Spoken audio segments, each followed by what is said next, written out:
अल्हम्दुलिल्लाह वकफ़ा वसलामुन अला इबादिहिल्लज़ीना इस्तफ़ा अम्मा बाद फ़अऊज़ु बिल्लाहि मिनश शैतानिर रजीम बिस्मिल्लाहिर रहमानिर रहीम रब्बि इश्रह ली सदरी व यस्सिर ली अमरी वहलुल उक़दतम मिन लिसानी यफ़क़हू क़ौली सदक़ल्लाहुल अज़ीम। मअज़्ज़ज़ ख़वातीन व हज़रात, रसूल अकरम सल्लल्लाहु अलैहि वसल्लम की पेशगोइयों के मुताबिक यूँ लगता है कि जैसे हम बहुत करीब आ पहुँचे हैं उस वक्त के, उस ज़माने के कि जब हमारे हर घर के अंदर फितना घुस आएगा और कोई घर ऐसा नहीं होगा जो उससे बच सकेगा, ख़ुसूसन अरब का घर। और इस कैफियत में आप देखें कि मुत्तहिदा अरब इमारात ने जब से इसराइल को तस्लीम किया है और अरब के दीगर ममालिक भी जो करवटें ले रहे हैं, उससे यूँ लग रहा है कि जैसे इस पूरे खित्ते में एक ऐसी जंग जो है वो दस्तक देने लग गई है जिस जंग के बारे में बार बार बताया गया था। मैं इस पर बहुत तफसील से गुफ्तगू कर चुका हूँ। आज मेरे जहन में जब ये बात शुरू करने लगा था तो हई इब्न अख्तब की वो मशहूर हदीस जो है रसूल अकरम सल्लल्लाहु अलैहि वसल्लम के आपकी मुलाकात के हवाले से, कि जिसमें आप सल्लल्लाहु अलैहि वसल्लम ने से जब पूछा गया कि आपकी उम्मत की उम्र कितनी है, तो आपने हरूफ मुक़त्तआत में से एक हरफ अलिफ लाम मीम कहा, तो उसने गिनना शुरू किया अबजद के हिसाब से। तो उसने कहा ये तो बहुत कम है। फिर आपने काफा या अनस्वाद कहा, फिर आपने एक और कहा। इस तरह वो गिनते गिनते फिर वो चले गए। तो उसके ऊपर उम्मत ने बहुत ज़्यादा काम किया और उन्होंने उम्मत की उम्र निकालने की कोशिश की, जिस पर मैं बहुत तफसील से पहले भी गुफ्तगू कर चुका हूँ। आज की जो गुफ्तगू है वो मैं खालिसतन हदीस के हवाले से भी करूँगा। और बहुत सारे लोग, अक्सर लोग मुझसे कहते हैं कि बहुत सारे उलमाए कराम हैं, उन्होंने इस हवाले से गुफ्तगू की है। बहुत सारे औलियाए कराम हैं जिन्होंने अपने कश्फ के हिसाब से भी गुफ्तगू की है, उन्होंने बातें की हैं। तो उसके हवाले से भी थोड़ी सी गुफ्तगू करूँगा, क्योंकि ज़्यादातर बात जो है वो सच और हक जो है वो असल जो है वो तो सैयदुल अंबिया सल्लल्लाहु अलैहि वसल्लम की ज़ुबान मुबारक से है या कुरान पाक में अल्लाह तबारक व तआला की उतारी गई आयात के मुताबिक। लेकिन ज़्यादा बात इसलिए नहीं करना चाहता कि इस पर बहुत तफसील से गुफ्तगू हो चुकी हुई है। अब लगता यह है कि इस वक्त उम्मत जो है ये अपने उस आखिरी मरहले में दाखिल हो रही है कि जिस मरहले के अंदर इसने आपस में लड़ लड़ के ख़त्म हो जाना है। और जो रसूलुल्लाह की जो हदीस सबसे अहम है कि हदसना इब्न इदरीस नबी है, इब्न इदरीस ने अपने वालिद से कहा अनजद ही, उन्होंने अपने दादा से पूछा और उनसे सुना रसूलुल्लाह सल्लल्लाहु अलैहि वसल्लम क़ाल रसूलुल्लाह सल्लल्लाहु अलैहि वसल्लम अव्वल अन्नास हलाकन फारिसन सुम्मा अरब अला असरहिम, यानी सबसे पहले लोगों में से जो उम्मत मारी जाएगी, जो कौम मारी जाएगी, वो फारस के लोग होंगे।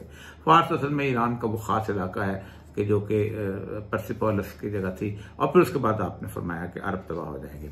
अरबों के बारे में तो बहुत ज़्यादा वईद है, वैलुल लिल अरब के बहुत सारी हदीस आपके हम मिलती हैं, हदीस की कुतुब के अंदर मिलती हैं। अरब के लिए तबाही है, अरब के लिए तबाही। यहाँ तक कि कहा गया कि कुरैश जो हैं वो अरबों में से सबसे पहले जो हैं वो उठा लिए जाएंगे, यहाँ तक कि कोई कुरैश का निशानी नहीं मिलेगी। तो ये सारा कैसे होगा? कोई आसमान से लोग तो नहीं उतरेंगे, असल में यहीं के लोग होंगे, आपस में ही लड़ाई होगी। उसके बारे में बहुत सारी रसूल सल्लल्लाहु अलैहि वसल्लम की वईद हैं। बल्कि साद बिन अबी वक्कास के हवाले से जो मशहूर हदीस है कि जब सैयदना अली उनके पास गए थे कि जंगे सुफ़ैन में मेरे साथ चलो, तो उन्होंने कहा था कि रसूल सल्लल्लाहु अलैहि वसल्लम ने मुझे कहा था देखो जब मुसलमानों की तलवारें आपस में निकल आएँ तो तुम अपनी तलवार उहद के पहाड़ में फेंक देना और ख़ुद किसी जगह गोशा नशीन हो जाना। वो जंग जमल और सुफ़ैन की जो लड़ाइयाँ थीं वो तो बहुत महदूद पैमाने पे थी।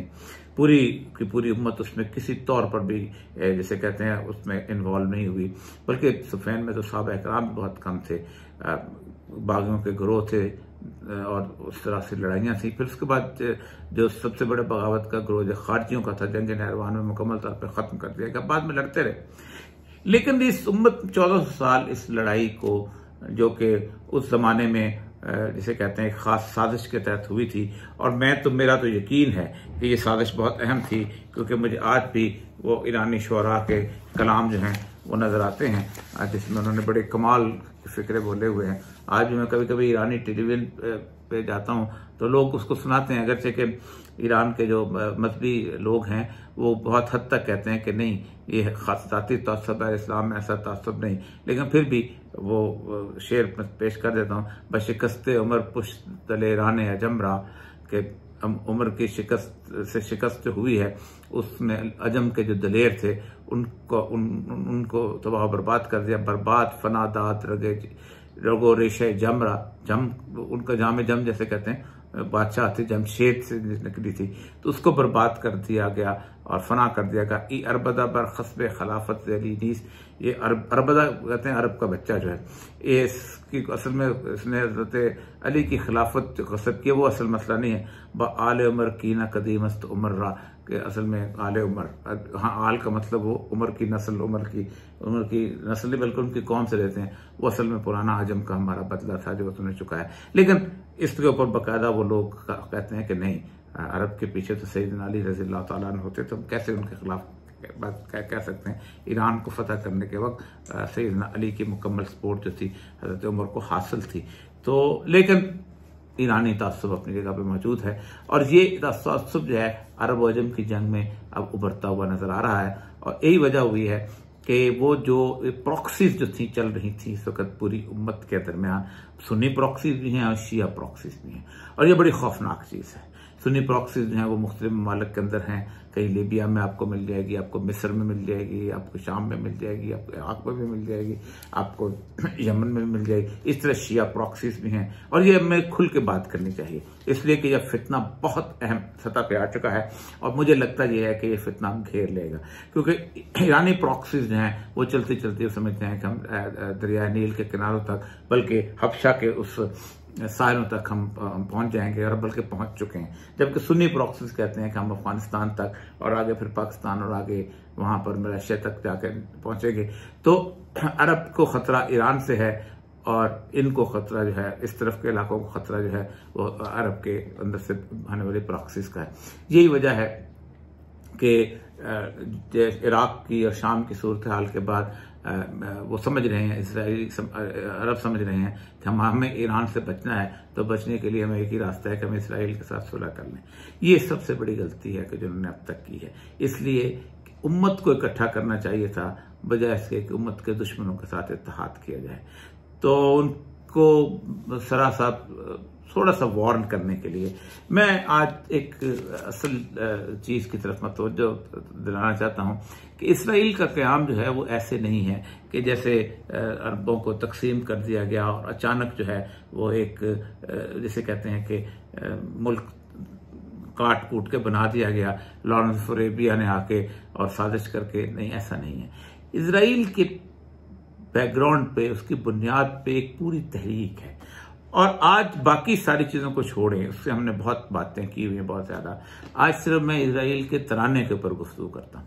और हैरानकुन बात यह है कि 2 तराने ऐसे हैं कि जिनकी नजरियाती बुनियाद है पूरी दुनिया में। कौमियत के तासुब और इलाके के तासुब की बुनियाद पर जो बनाए गए तराने हैं और जिसके अंदर एक्सपेंशनिस्ट डिजाइन के तराने हैं, उनको वो तराने, एक तराना जो है वो भारत का वंदे मातरम है और दूसरा जो तराना है ये इजराइल का तराना है। इजराइल का तराना जो है ये असल में एक नज़्म, जैसे वंदे मातरम जो है उसके बारे में वो पूरी तफसील अगर आप देखें तो वो पूरी तफसील जो है वो भी ऐसे ही है कि एक नावल जो था वो तकरीबन 1772 के मामलात के अंदर लिखा गया था और बंगाल में बंकम चंद्र चटर्जी ने 1882 में ये लिखा था और 1905 में इसका उर्दू तर्जमा भी शाया हुआ है, जो कि खासतौर पर मुसलमानों को बताने के लिए कि ये जो नावल था ये बंगाली जुबान में लिखा गया था और बंगाल के अंदर हिंदुओं की उस इंसर्जेंसी और फाइट के लिए उनको उभारा गया था और ख़ास तौर पर मुख्तलिफ जगहों पे उनको लेके जाया जाता है और कहा जाता है कि ये ज़मीन जो है दुर्गा माता की ज़मीन है और इस ज़मीन के लिए तुमने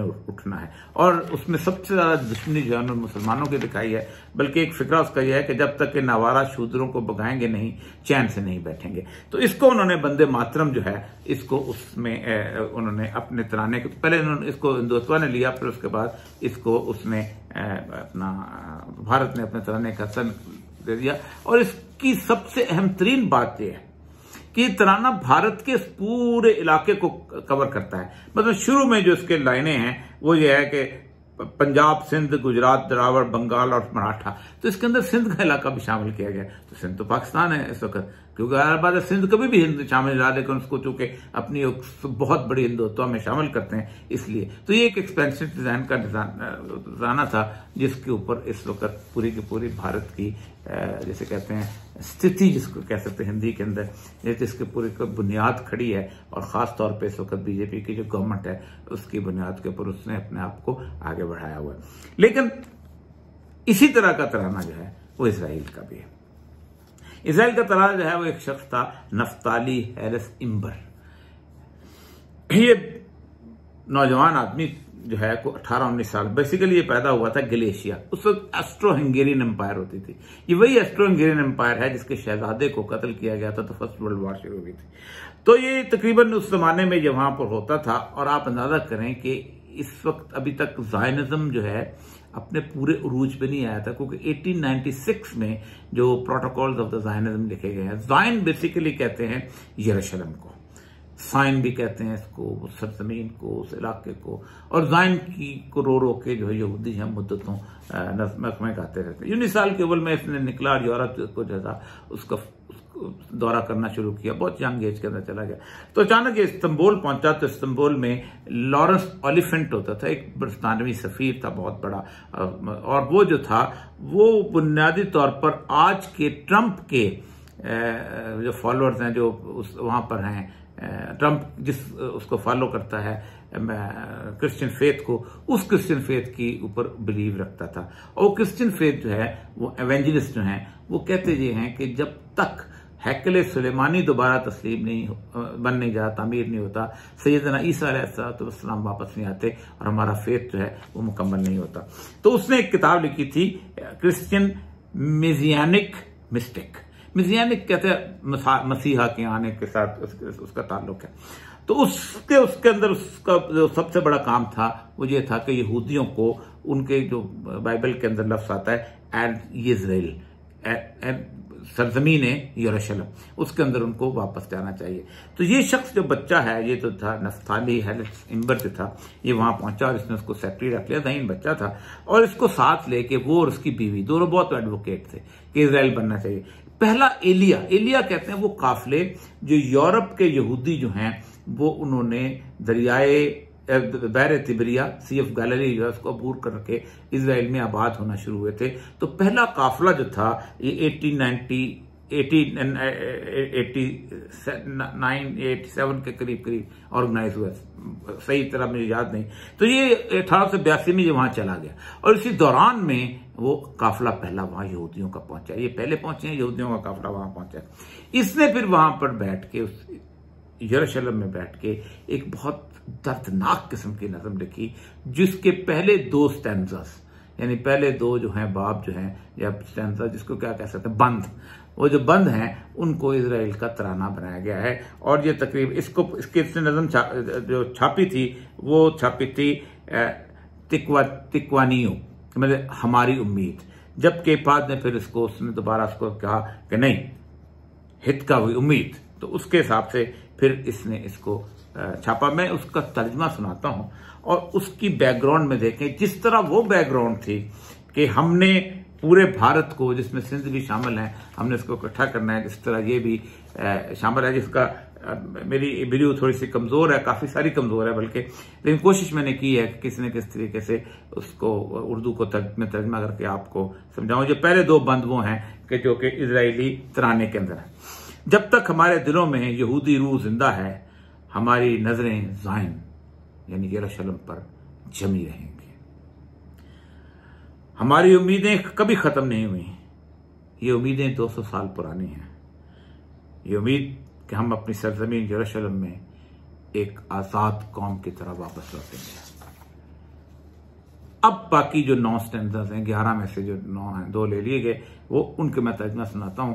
ये बिल्कुल वैसे ही है कि जैसे वो वंदे मातरम के ओरिजिनल छोड़ के रखते, ताकि एक सिंबल कायम रहे कि असल तराना कहा है, लोग लौटें और सोचें। यही हमारी उम्मीद मरी नहीं, ये बहुत कदीम उम्मीद है, अपनी जमीन पर वापसी की उम्मीद, जहां दाऊद खैमतन हुआ था। हमारे दिल में जब तक यहूदी रूह बेचैन है, हम जहां तक भी मशरक की समत देखते हैं, हमारा चेहरा और हमारा मुंह यरूशलेम की तरफ होता है। जब तक हमारी आंख से आंसू मूसलाधार बारिश की तरह। अच्छा, इसमें उसमें जो हिब्रू का असल लफ्ज है वो ये है कि ऐसी बारिश जो अच्छी हो, खुशकुन बारिश हो, फसल देने वाले बारिश। जब तक हमारी आंखों से वो खुशकुन मूसलाधार बारिश बरसती रहेगी, हमारे काफिले अजदाद की कब्रों को सलाम करते रहेंगे। जब तक हमारी मुकद्दस दीवारें गिरिया हमारी आंखों के सामने उभरी गई, तो हमें हैकल सुलेमानी की तबाही याद आती रहेगी और हमारी आंखें आंसुओं के कुओं में डूबती रहेंगी। कुएं का लफ्ज खासतौर पर इस्तेमाल हो। जब तक दरियाए उर्दन अपने किनारों से उछलता हुआ बहरे तिब्रिया के अंदर शोर से गर्क होता रहेगा, जब तक उस खित्ते की वीरान गुजरगाहें, यरूशलेम के उदास दरवाजे और शहर की वो खंडर नजर आते रहेंगे, यरूशलेम की बेटी मुसलसल रोती रहेगी। जब तक मेरी कौम की बेटी की आंखों से खालस आंसू टपकते रहेंगे, तो वो रात की तन्हाइयों में उठ उठकर यरूशलेम को याद करेगी और उसका मातम करेगी। जब तक कौमियत की मोहब्बत यहूदी के दिल में रहेगी, हमें उम्मीद है कि अल्लाह हम पर एक दिन जरूर रहम करेगा। ऐ मेरे हिजरत की सरजमीन के साथियों, ये हमारे बड़ों की आवाज है। हमारे आखिरी यहूदी तक हमारी आखिरी उम्मीद कायम है। ये वो 11 स्टेंजास या 11 बंद हैं जिनके 2 को यरूशलेम में खास तौर पे उसके तराने के तौर पर महफूज किया गया। और आप अंदाजा करें कि ये तराना जो है 1945 में, अभी इसराइल बनने में 3 साल बाकी थे, BBC ने उन यहूदियों से गवाया था जो यहूदी किसी जर्मन कैंप से, कंसंट्रेशन कैंप से निकल के वहां आए थे। और वो जो तराना है उसकी बुनियाद वो पुराने सॉन्ग, वो पूरे का पूरा वही जो कहते हैं साद मौसीकी वही थी, क्योंकि वो अपने कैंपों में ये तराना गाया करते थे। तो इसका मतलब ये है कि वो यहूदी जो हैं वो ख्वाब क्या देखते हैं। कम से कम अरब के हुक्मरान जो बहरीन है, सऊदी अरब है, इस वक्त यमन है, मस्कत है, ओमान है, ये वो सारे लोग जो हैं ये कम से कम एक दफ़ा इजराइल के झंडे की तरफ नज़र लगाएं तो आप याद रखेंगे कि इजराइल का जो है आखिरी मंजिल वो उन 2 दरियाओं के दरमियान हुकूमत का क़याम है। उसके झंडे के ऊपर एक नीली लकीर है जो दरियाए नील की अलामत है, और दूसरी तरफ उसकी दूसरी लकीर है जो दरियाए फुरात की अलामत है, और यहाँ वो आलमी हुकूमत कायम करना चाहते हैं। वक्ती तौर पर तो आप उम्मत मुसलमान से कट के उस तरफ चले जाएंगे, लेकिन कोशिश ये होनी चाहिए थी कि आप इस उम्मत के खून खराबे से बचाने के लिए आप इकट्ठे हो जाए। लेकिन शायद हम सबको, और ख़ुसूसन उन लोगों को जिन तक सैयद अल अंबिया की दावत बड़ी करीब पहुंची थी, उनको सज़ा के मिलने का वक्त बहुत करीब आ चुका है। अरबों को तो सज़ा इसलिए मिलेगी कि ये दावत उनकी ज़ुबान में उतरी थी, वो अरबी मुहावरे से वाकिफ़ थे, उसके जुज़ियात से वाकिफ़ थे, उन्हें मालूम था कि अल्लाह तबारक व तआला का दीन इस सरजमीन पर कैसे नाफिज किया जाता है। और ईरानियों का मामला जो है, फ़ारस का, वो वाज़ेह है, वो इस फितने के अंदर धंस चुके हैं। उन्हें निकलना चाहिए था, नहीं निकल पा रहे, और शायद रसूलुल्लाह की वो हदीस जो है वो शायद सही साबित होने में कुछ ज़्यादा देर नहीं लगती। अब मैं आता हूँ वो लोग जो कि उस तरतीब के हिसाब से वक्त की सूरत हाल को समझते हैं और जानते हैं कि कब तक ये हो सकेगा। तो लगता यही है कि जिस वाक़े से सबसे अहम तरीन मामला शुरू होंगे, वो वाक़या अरब के किसी बादशाह के मरने के बाद उसकी जानशीनी में इख्तलाफ, और इख्तलाफ की सूरत हाल ये होगी कि 3 हिस्सों में तकसीम हो जाएंगे, और कत्ल ग़ारत इस तरह का बढ़ेगा कि ये समुद्री किश्तियाँ चलनी बंद हो जाएंगी, फुरात के अंदर मिना में कत्ल आम होगा, जहाज बंद हो जाएगा। ये सारी कैफियतें जो हैं वो अब लगता ये है कि इस साल के आखिर में, वल्लाह आलम बिस्सवाब, मैं को पेश कोई नहीं कर रहा, लेकिन जो बुजुर्ग हैं, जो बाकी लोग हैं, वो समझते हैं कि नवंबर के आसपास कहीं का आगाज़ शुरू हो जाएगा और ये पूरे का पूरा सिस्टम जो है उथल पुथल होना शुरू हो जाएगा और शायद अगला साल जो है ये दुनिया बिल्कुल और तरह की दुनिया हो। और जो मैंने पहले भी जिक्र किया है कि रसूलुल्लाह सल्लल्लाहु अलैहि वसल्लम की हदीस में 2 ममालिक का कहीं जिक्र नहीं मिलता, थोड़ा सा चीन का मिलता है लेकिन अमेरिका कनाडा का नहीं मिलता। लेकिन एक अहम हदीस को इजाज़त चाहूँगा जिक्र करके, वो हदीस ये है कि आप सल्लल्लाहु अलैहि वसल्लम ने 3 बुनियादी खसफ बताए हैं, यानी ज़मीन का धंसना, जहाँ से ज़मीन खत्ता अर्ज़ी से ख़त्म हो जाएगी, गायब हो जाएगी, तबाह हो जाएगी। एक आपने फरमाया मशरक है, दूसरा आपने फरमाया मगरब है और तीसरा जज़ीरा अरब में उस वक्त होगा जब सैयदना इमाम महदी का लश्कर निकलेगा और उसके मुकाबले में आने वाले लश्कर को दसा दिया जाएगा। वो खसब तो समझ में आता है। मशरक और मगरब में सिर्फ 2 मुल्क अरब के नजर आते हैं, एक चीन नजर आता है और एक अमेरिका। या तो ये है कि पैसिफिक में जंग इस तरह की चले कि वो दोनों जो हैं वो सफ़ास्ती से गायब हो जाएं और फिर इस खत्ते में जैसे यूरोप और एशिया कहते हैं उसमें जंग हो, जो नज़र आता है कि जिसमें सारी अहादीस भी मौजूद है, वल्लाह आलम। लेकिन अगले कुछ महीने जो हैं वो इस मामले के अंदर बड़ी वाज़ेह होती चले जाएंगे। एक लालच दिया गया है कि तीसरा हरम भी आप उसके साथ मिलके सऊदी अरब वाले जो हैं वो उसको मैनेज करें, वो उसके भी खादिम अल-हरमैन हो जाएं। ये बहुत बड़ा लालच है, इससे पनाह मांगें।